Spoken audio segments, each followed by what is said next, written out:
Il faut bien comprendre, concernant le corpus Nostradamus, ce que n'a pas compris Anna Karlstedt dans son ouvrage sur la poésie oraculaire de Nostradamus, c'est qu'en réalité,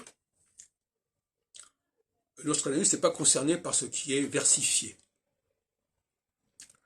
Les versifications ne sont pas de son chef. Il les a peut-être acceptées à un certain moment.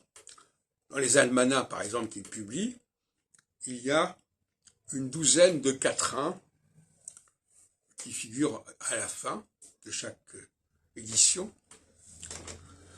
dont il n'est probablement pas l'auteur, mais qu'il a accepté par la force des choses. Et d'ailleurs, ces quatrains sont reproduits également, mais dans le désordre, comme ont remarqué Ben Azra et Shomara, dans leur biographie des années 80. Ces quatrains sont associés aux almanachs, à telle enseigne, probablement, que l'on aura cru par la suite, qu'ils faisaient partie intégrante de l'œuvre de Nostradamus, de Michel Nostradamus, alors qu'ils n'en faisaient pas partie.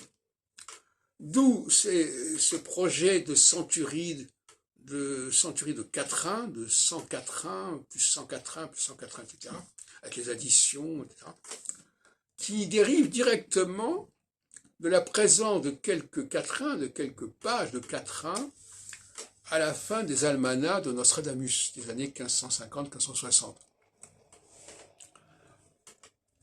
Voilà donc l'erreur majeure. J'ai montré qu'en l'occurrence, ces quatrains pouvaient très bien être dérivés des textes en prose, des prédictions en prose, et que même, j'en ai parlé notamment dans mon post-doctorat de 2007, sur le dominicain, la critique nostradamique, la naissance de critique nostradamique au XVIIe siècle. Ces quatrains sont une fabrication, probablement une besogne d'un versificateur qui piquait des mots de la prose de Nostradamus pour en faire des quatrains. Voilà. Et d'ailleurs, ça a continué, puisque j'ai montré que l'épître à Pie IV, donc les épîtres en prose qui sont au début des volets des centuries, et notamment l'épître qui aurait dû figurer en tête du deuxième volet, comportait des mots qui sont retrouvés dans les quatrains de la 8e centurie.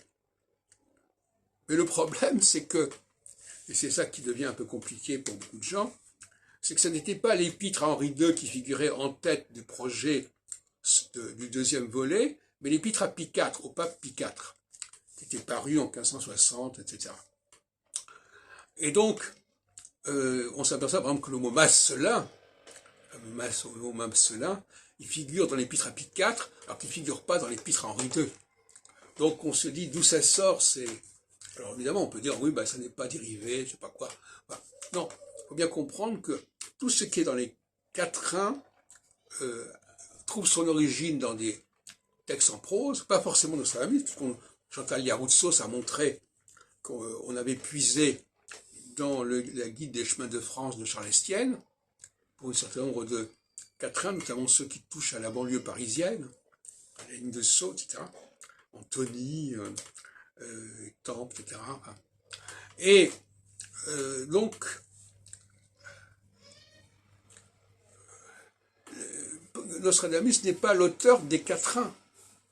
Et même si ces quatrains ont fait l'objet d'un commentaire, puisque Chavigny, lui, il a mis l'accent sur le rôle des quatrains. Il est un commentateur des quatrains, et pas des textes en prose. Et dire le recueil des présages prosaïques comporte la prose, mais il y a aussi des éléments de quatrain. Alors, bon, on ne rentre pas dans le détail ici, mais il faut arrêter d'attribuer à Nostradamus des quatrains qui n'ont aucune valeur de toute façon, puisqu'il faut revenir à la source pour retrouver la prose qui fait sens au niveau du texte, et non pas les quatrains qui sont une espèce gribouillage versifié qui n'a aucune valeur.